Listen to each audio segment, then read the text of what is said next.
Hello everyone, and welcome back to the Fluctus Channel. Hunting submarines is not an easy task. Where do you even start? Fortunately, the U.S. military has a way to hunt and destroy submarines from an advanced plane.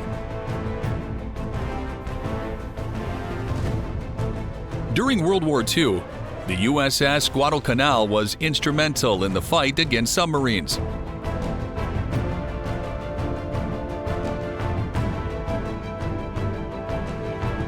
It was the first time a U.S. Navy ship had ever captured an enemy submarine at sea when the USS Guadalcanal Task Group took the German submarine U-505 on June 4th of 1944.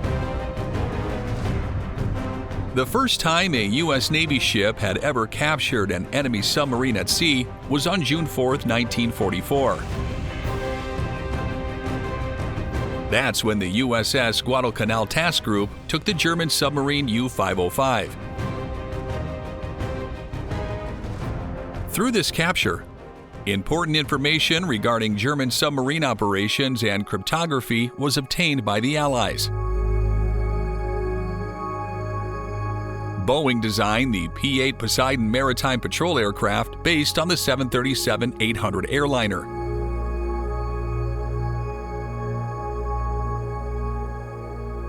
The U.S. Navy and other countries utilize it for anti-submarine and anti-surface warfare, as well as intelligence, surveillance, and reconnaissance tasks.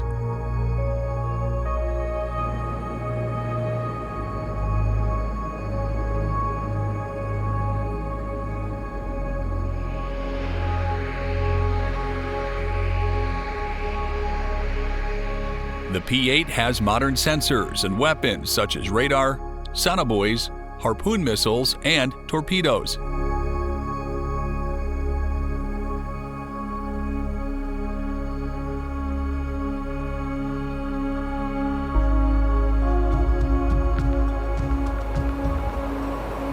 Poseidon is a dedicated anti-submarine warfare aircraft.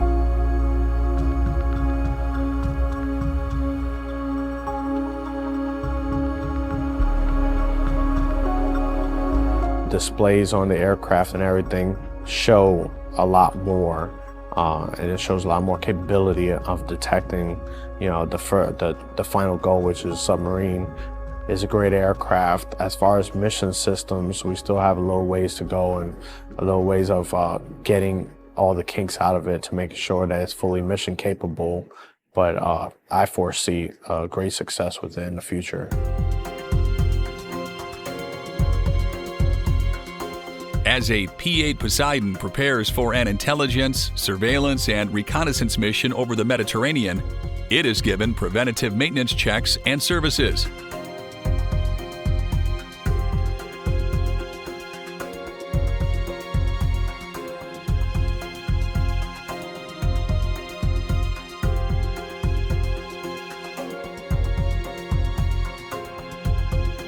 The P-8 Poseidon undergoes pre-flight testing and maintenance to ensure it is mission ready.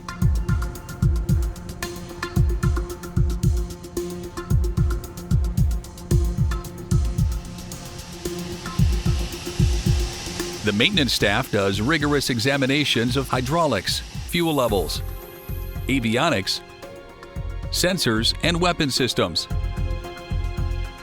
They inspect for leaks, wear, and appropriate operation, and make any necessary repairs or replacements.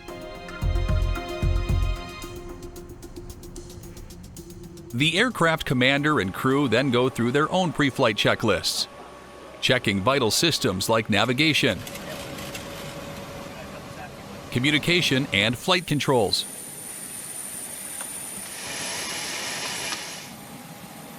They also conduct visual inspections of the exterior to ensure that all safety regulations are followed. This joint approach by maintenance professionals and flight crew ensures the P-8 Poseidon's readiness for safe and effective mission deployment.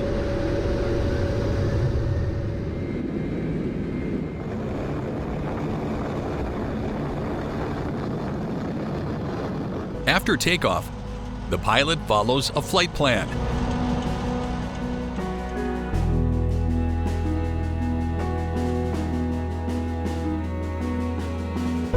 A typical P-8 ASW operation involves identifying and tracking submarines in a certain area.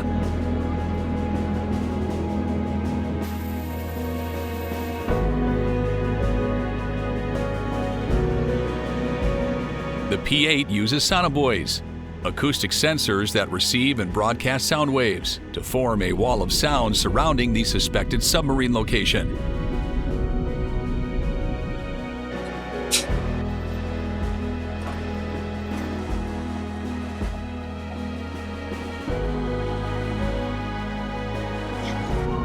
The sonobuoys detect acoustic characteristics, such as propeller noise or machinery sounds, which are then evaluated by the P-8's onboard systems to establish the submarine's location, speed, and direction.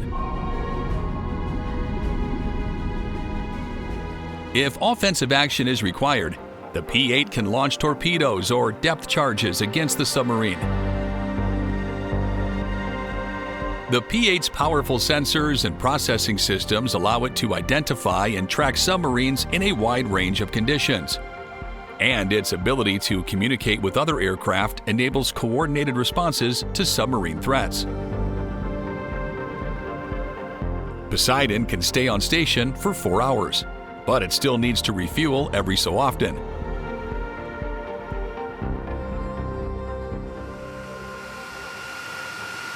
In this case, a KC-135 stratotanker is used.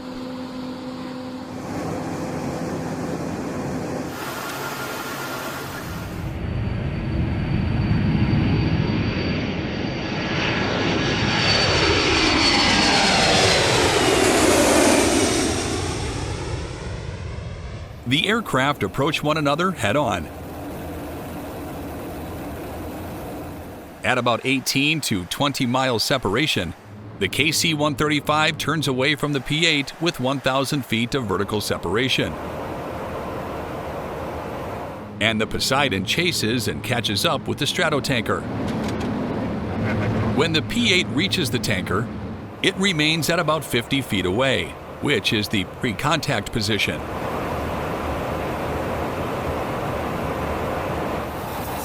From there, it is called in by radio and enters the aerial refueling envelope at approximately 1 foot per second. Also known as the boomer, the flying boom operator controls the connection with the refueling nozzle.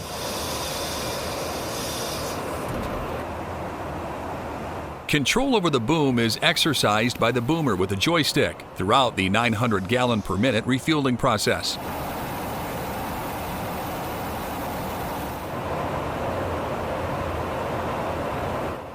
After disconnecting, the P-8 continues its mission.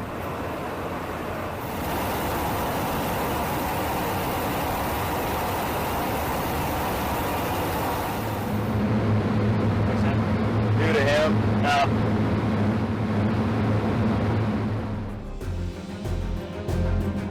In the U.S. military and NATO, various ways exist to find and destroy submarines.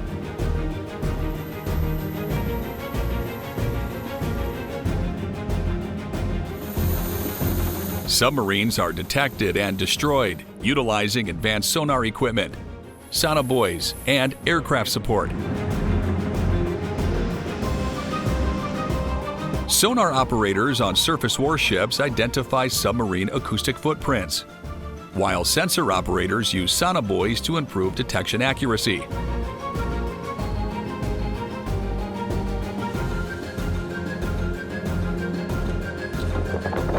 Helicopters like the Spanish Navy Seahawk 60B Toro are loaded with sonobuoys, and then these helicopters, equipped with sonar and torpedoes, are launched to detect and engage submarines.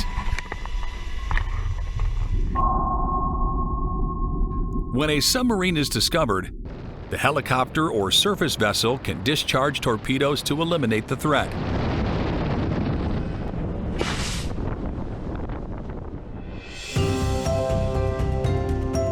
Continuous coordination among sonar operators, sensor operators, and aerial units guarantees that hostile submarines are tracked and destroyed and the kills confirmed.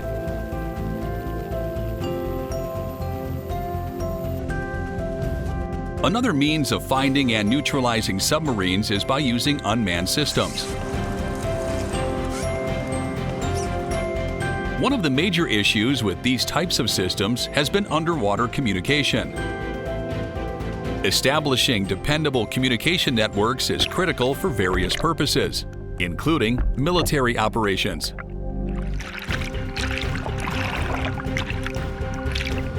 However, standard communication devices used on land are ineffective underwater.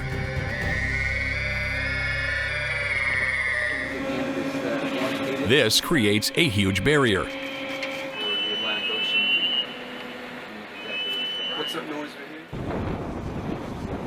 Given that water covers the majority of the Earth's surface, creating a standardized digital underwater communication system is critical.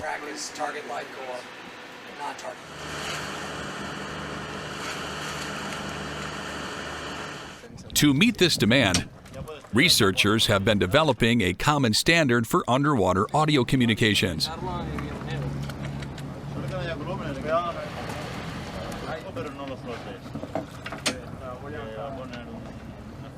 Recently, a breakthrough was made with the introduction of a standardized protocol called JANIS, which has been acknowledged internationally.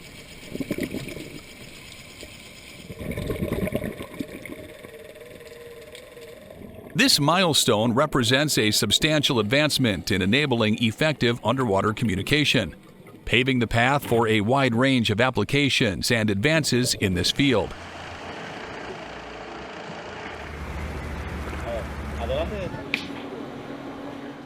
The research focus of CMRE is to do ASW using a network of autonomous platforms, autonomous underwater vehicles, autonomous surface vehicles. And the idea is that together, by sharing information, by processing their detections, their contacts, their tracks jointly, they can achieve great performance. And necessary to that is the two vehicles communicating, and communicating with the Alliance and communicating with the surface platform. Unmanned underwater vehicles like Slocum underwater gliders are self-contained, battery-powered devices.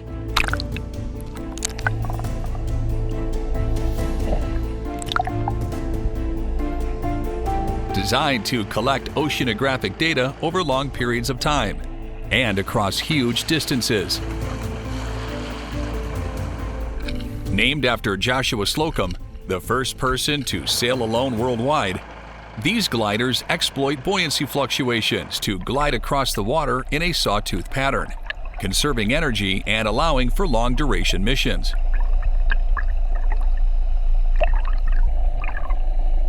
Slocum gliders are critical in anti-submarine warfare because they provide continual underwater reconnaissance.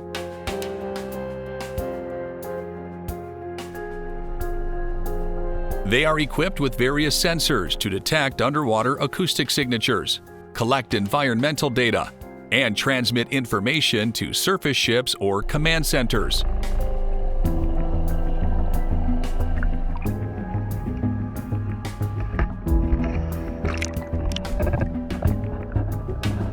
This data contributes to more accurate simulations of the underwater environment, as well as improved sonar performance and submarine detection capabilities.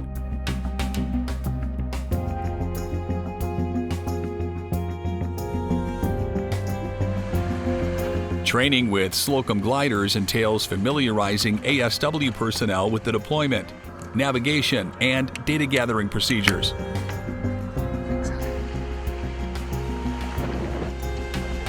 Operators learn how to program mission parameters, monitor glider performance, and interpret data to make informed ASW decisions.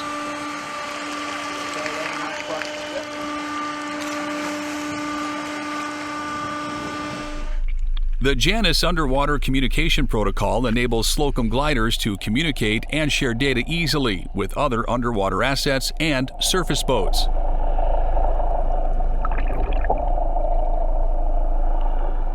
This interoperability is critical for ASW operations that need real-time data sharing and situational awareness.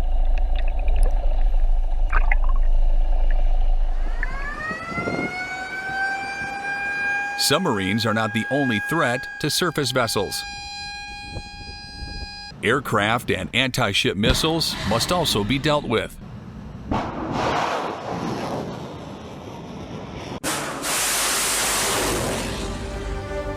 Loading a rolling airframe missile into the launch system of Wasp-class ships such as the USS Baton is a precise and coordinated process.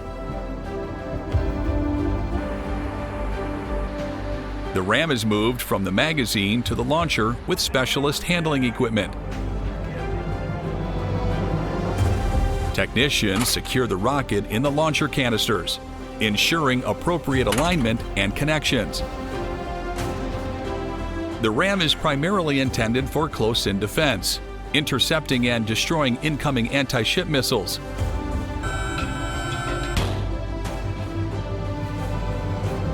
Airplanes and other aerial threats.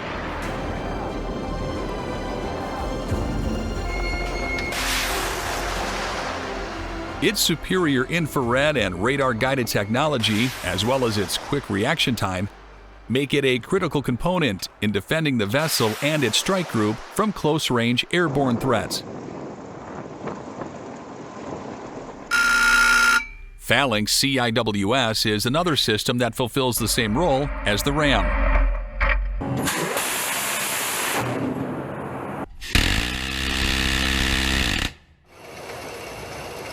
Loading the Phalanx requires multiple stages to assure readiness and safety. First, technicians carry the 20mm ammunition to the Phalanx mount using specialized handling equipment. The ammunition is subsequently placed into the drum magazine, which holds up to 1,550 rounds. Technicians verify accurate alignment and connection to the feed system. Following loading, the system performs pre-operational checks to ensure proper functionality.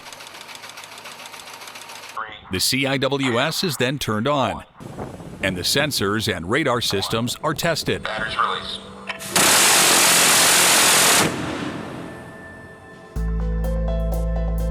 This automated rapid firing system is now ready to detect, track, and engage approaching threats, such as anti-ship missiles and aircraft, ensuring essential close-in defense.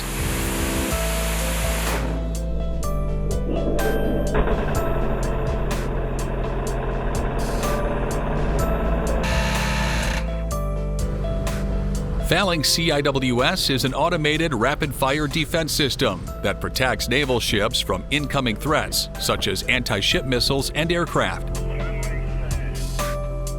It uses a 20mm M61 Vulcan Gatling cannon, which can fire up to 4,500 rounds per minute. The system automatically detects, tracks, and engages targets, utilizing powerful radar and infrared sensors.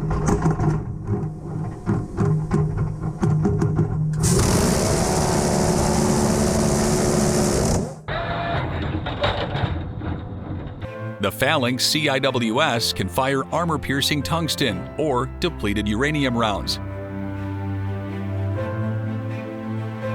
giving it a high chance of intercepting and eliminating incoming threats.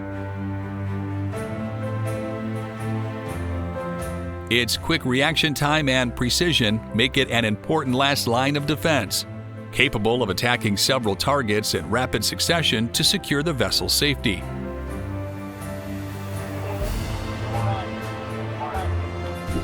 Its automation means it can keep firing when the Combat Information Center is out of action.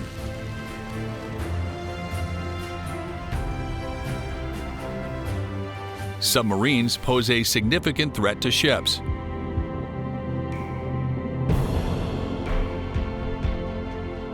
Therefore, the U.S. military and NATO developed, tested, and trained in the best systems, such as the P-8 Poseidon.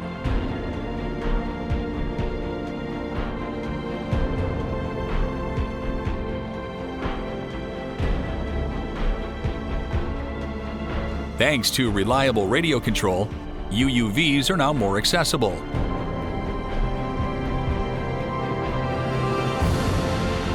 While the defense against submarines continues, the U.S. Navy has various close-in weapon systems to protect its vessels against aircraft and missiles.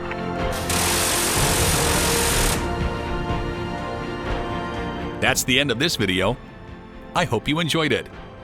Make sure to subscribe to this channel so you don't miss any of our new content. See you next time.